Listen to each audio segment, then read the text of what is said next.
ఇయ్యాలని పార్టీని మళ్ళా మొలకెత్తనియనని ఈ వరంగల్ గడ్డ మీద నుంచి చెప్తున్న కేసీఆర్ కాస్కో ఏమొస్తది అని అంటివి. తెలంగాణ ఊరి ప్రజల్లో గులాబీ జెండా ఎగరలేదంటివి. గడియ కూడా ఒక్క స్థానం పోకుండా నిలుపుకున్నారు చూసినవా? ఒక్కసారి ఊర్లోకి వచ్చి నిలబడితే పెండ దెబ్బలు చూస్తావా? నువ్వు వస్తావా? జర చూస్తావా? హమ్ దేక్కిలేంగే అనుకుంటూ ప్రజలు ఈరోజు మొహం మీద పెండతోటి సరిసి కొట్టినంతగా ఊర్లలో ప్రజలు గట్టి దెబ్బేశారు. రూలింగ్ ఎవరిది నడుస్తుంది? అధికారంలో ఎవరున్నారు? బీఆర్ఎస్ పార్టీ ఉందా? కాంగ్రెస్ పార్టీ ఉందా? బీఆర్ఎస్ పార్టీ చెప్పినట్టు కాంగ్రెస్ పార్టీ నడుస్తా ఉంది. ఈ రోజు మీ దమ్మేందో, ఈ రోజు మీ కథ ఏందో, మీ అధికార అహంకారం ఏందో ఈ రోజు ప్రజలు తేల్చిపడేసారు.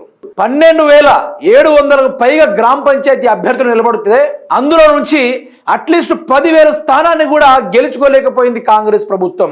మొత్తం బీఆర్ఎస్ పార్టీ ఈ రోజు కాంగ్రెస్ పార్టీ 3 విడతలు ఒడిచిన తర్వాత, గ్రామ పంచాయతీ ఎన్నికలు ఒడిచిన తర్వాత 6,000కు పైగా కాంగ్రెస్ పార్టీకి విజయం వస్తే 3,000కు పైగా బీఆర్ఎస్ పార్టీకి విజయం వచ్చింది. ఇక్కడ ఏం చేసినట్టు ఇక్కడ ఈ 2 ఏళ్ల పాటు నువ్వు పీకింది ఏం లేదనేది ఈరోజు తెలంగాణ రాష్ట్ర ప్రజలకి కంప్లీట్గా అర్థమైపోయింది. అందుకనే నీకు దెబ్బేందో, బీఆర్ఎస్ పార్టీ హవేందో బీఆర్ఎస్ పార్టీ చూపక్కర్లా. ఈరోజు ప్రజలు చూపెట్టిర్రు, ఈరోజు ప్రజలు తేల్చి చెప్పేసిర్రు.